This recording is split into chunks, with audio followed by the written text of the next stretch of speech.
Olá, sexto ano. Hoje, no nosso vídeo, nós iremos ver a organização celular, dando continuidade do vídeo anterior. Então, antes de estudarmos essa organização celular, eu vou colocar para vocês o gabarito da atividade anterior. Então, vocês vão conferir e responder. Caso vocês tenham dúvida em alguma questão, vocês poderão me procurar para tirar a dúvida, ok? Mas vamos lá. A célula é a menor unidade do ser vivo, do indivíduo, é uma das principais características que define o ser vivo. Então, vocês estão lembrados quais são as principais características de um indivíduo que define todos os seres vivos? Então, nós temos o ciclo de vida, nós temos o tipo de reprodução, a busca de alimentos, né, ser autótrofos ou heterótrofos. Lembra o que é autótrofo ou heterótrofo? Autótrofos são seres que produzem seu próprio alimento e heterótrofos são aqueles seres que não conseguem produzir seu próprio alimento, precisa de outro ser vivo para se alimentar. E nós temos a célula, que é uma das principais características que define o ser vivo. Então, vamos lá?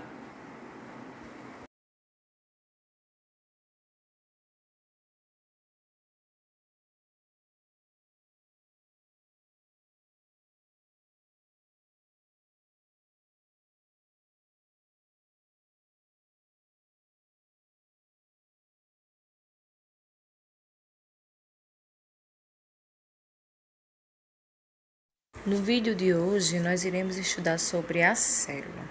Então, para estudar a célula, eu tenho aqui o auxílio desse aplicativo, onde vocês estão observando as células. Vocês poderão baixar no celular de vocês para estudar as funções e os tipos de células. Então, vamos lá.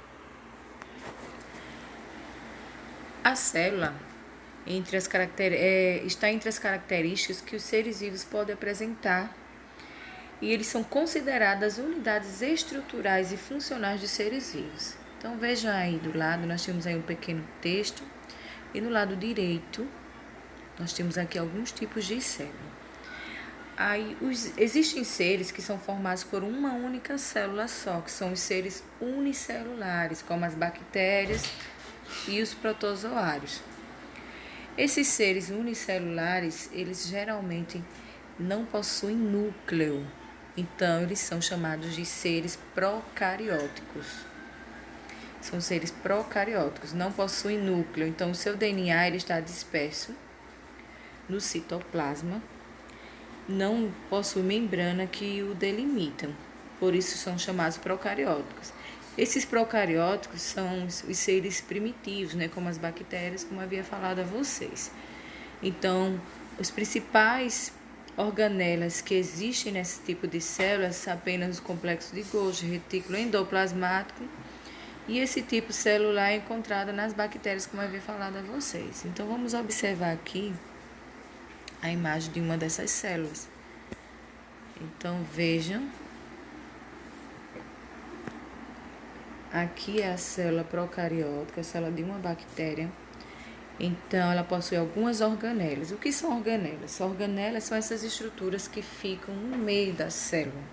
Então, vejam que ela possui membrana, mas é a membrana citoplasmática ou a membrana plasmática. Ela possui o citoplasma, que é o líquido que preenche a célula. A membrana é essa parte azul aqui, ó. A célula bacteriana possui seu DNA disperso, isso aqui é o DNA, o seu DNA disperso e também tem parede celular. Esse aqui nós chamamos de flagelo ou cílios, então ele se locomove dessa forma. As bactérias, elas são unicelulares. Por quê? Porque apresentam apenas uma única célula. Quando a célula apresenta um material genético isolado do citoplasma por meio de uma membrana que envolve o núcleo, essa célula é chamada de eucariótica. Então, vamos relembrar. A célula não tem membrana que envolve um núcleo, é célula procariótica. Aí nós temos como exemplo a célula unicelular, que é a célula bacteriana que nós vimos anteriormente. Essa célula que vocês estão vendo é uma célula animal. A célula animal, ela possui membrana plasmática, assim como a célula bacteriana. E qual é a função da membrana plasmática? A membrana plasmática ela é responsável pelo revestimento externo das células, então ela cobre a célula. Ela constitui também uma barreira que seleciona as substâncias que entram e saem da célula. Então, é a membrana plasmática que vai decidir o que entra e o que sai. Ela protege também dos invasores, como vírus, bactérias e alguns micro-organismos que queiram entrar. Então, ela seleciona. A célula animal também tem núcleo, tem o citoplasma. O citoplasma é a região que preenche a célula, assim como na bacteriana também. E ele tem um aspecto gelatinoso. No citoplasma, nós temos as organelas que estão mergulhadas. Que organelas? Aí nós temos aí, vamos identificar algumas. Essa que está recoberto com... Nós temos aqui o núcleo, como vocês estão vendo. O núcleo é onde a gente encontra o DNA. Todo o material genético está dentro do núcleo. Então, o DNA ele é responsável pela nossa identidade. É lá que temos as características como a cor do cabelo, a altura, por exemplo, a cor da pele. Então, presente no núcleo, dentro nós temos o DNA. Então, diferente da célula bacteriana, que o DNA ele fica solto no citoplasma. Na célula animal e vegetal, que nós iremos ver depois, o DNA ele está dentro do núcleo e esse é responsável. Então, o núcleo é quem comanda todas as atividades da célula. Então, ele é o chefe. Sendo o chefe, ela vai comandar todas as atividades. Então, ele manda e as outras organelas têm que obedecer. Então, nós temos agora outra organela. Essa organela que vocês estão observando é o complexo golgiense. Qual é a função do complexo golgiense? A sua função é armazenamento e liberação das substâncias. Então, ela armazena essa parte amarela que vocês estão vendo, que está de vermelho, mais amarelinho, é o complexo golgiense. Ela vai armazenar e liberar substância. Nós temos também as mitocôndrias. Essa é a mitocôndria. A mitocôndria, a principal função é a respiração celular. Então, ela produz energia e a respiração celular responsável. Quem é responsável são as mitocôndrias. Nós temos várias organelas. O retículo endoplasmático. O retículo endoplasmático ele pode ser classificado em liso ou rugoso. E a sua função é o transporte de substâncias. Então, o transporte de substância responsável é o retículo endoplasmático. Nós temos também os lisossomos. Os lisossomos são... Vamos ver se eu consigo mostrar para vocês. Vejam que na célula animal tem alguns pontinhos. Então, esse pontinho aqui, são os lisossomos. Os lisossomos, eles são pequenas bolsas membranosas que armazenam enzimas digestíveis. Então, eles são responsáveis pela digestão da célula. Então, a membrana, ela vai selecionar o que entra. Então, por fagocitose, ele envolve o alimento. Então, os lisossomos vão até esse alimento, faz a digestão e depois elimina. E quem faz essa eliminação também é a membrana plasmática. Esse outro pontinho que nós iremos ver aqui, o amarelo, vamos lá. Esses pontinhos aqui amarelos, deixa eu circular aqui para vocês, são os ribossomos. Os ribossomos, a sua principal função é a produção de proteínas. Então, e as proteínas, elas são o principal material de formação dos músculos, do sangue, da pele e dos órgãos internos.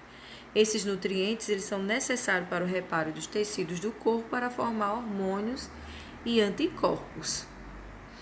Então, essa é a função dos ribossomos. Essas são as principais organelas que possuem uma célula.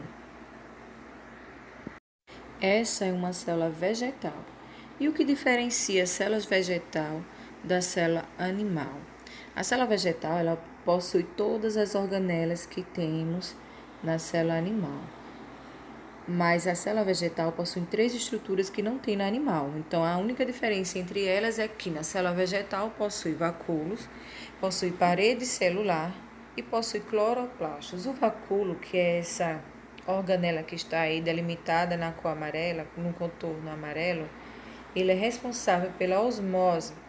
A osmose tem a função, por exemplo, da perda ou ganho de água. Então, quando uma folha ela está em meio à água, ela vai ficar túrgida, cheia de água. Então, vai encher esse vacúolo, esse espaço. Esse nome vacúolo, vácuo, a gente lembra de vazio, não é isso? Quando, por exemplo, se a gente faz uma salada que põe a alface, aí prepara, põe o vinagre e o sal, o que é que vai acontecer? A folha vai perder água para o meio, vai perder água, então o vacúolo vai perder água. A água que está dentro do vacúolo vai ser esvaziada e a folha murcha. Então, a função dela é a osmose, a pressão celular. Então, outra característica, outra organela que nós encontramos na vegetal e não tem no animal são os cloroplastos. Olha ele aí. Então, esses são os cloroplastos. Os cloroplastos, a função dele é a realização da fotossíntese. Então, quando a planta ela absorve a luz solar, ele vai passar pelos cloroplastos. Os cloroplastos vai utilizar a luz solar para que ela realize a fotossíntese. A outra organela é a parede celular. Então, vejam aí, a parede celular, além da membrana celular, as plantas têm a parede celular, que é essa parte verdinha aí, ó. A parede celular. A função da parede celular é bem parecida com a da membrana citoplasmática ou a membrana plasmática. É também de proteger a célula. Só que a parede celular ela protege com maior rigidez.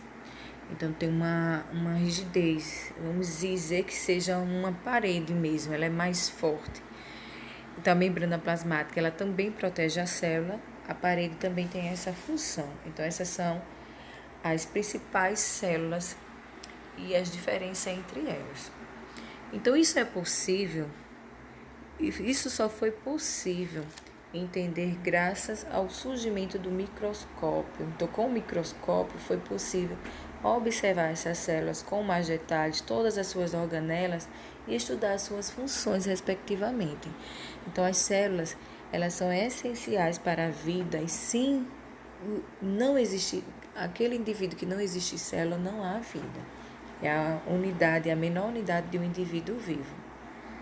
Então, como eu havia falado a vocês, graças ao desenvolvimento do microscópio foi possível visualizar a célula. Então, há células de diferentes tamanhos. A acetabulária é uma alga marinha unicelular que mede até 10 centímetros de altura. Ela é provavelmente um dos maiores organismos unicelulares conhecidos. Então, veja, as maiorias das células ela é muito pequena e não é possível estudá-la a olho nu. Por isso que a importância do microscópio foi tão relevante para o estudo da célula. E em 1665, o inglês Robert Hooke, ele publicou o livro de micrografia que continha a descrição de muitas observações feitas com seu microscópio composto, o qual era formado apenas por 2 lentes. Ao analisar cortes de uma cortiça, todo mundo sabe o que é uma cortiça? A cortiça você encontra nos troncos da árvore.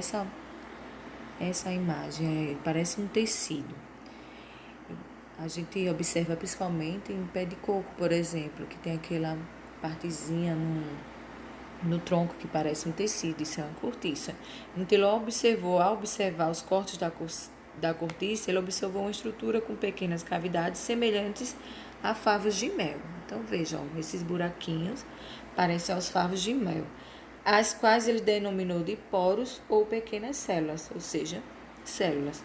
Assim, Hooke foi quem utilizou pela primeira vez o termo célula. Graças a Hooke, que deu essa introdução, observou, hoje se conhece toda a estrutura celular, e os avanços desse estudo nos permitem a conhecer, por exemplo, novas tecnologias para descobrir doenças, medicamentos, enfim. Na página 12, vocês vão responder as questões 4, 5 e 6. Respondam, tira a foto e mandar para mim. Então, na próxima aula, nós iremos ver os níveis de organização dos seres vivos. Então, até o próximo vídeo.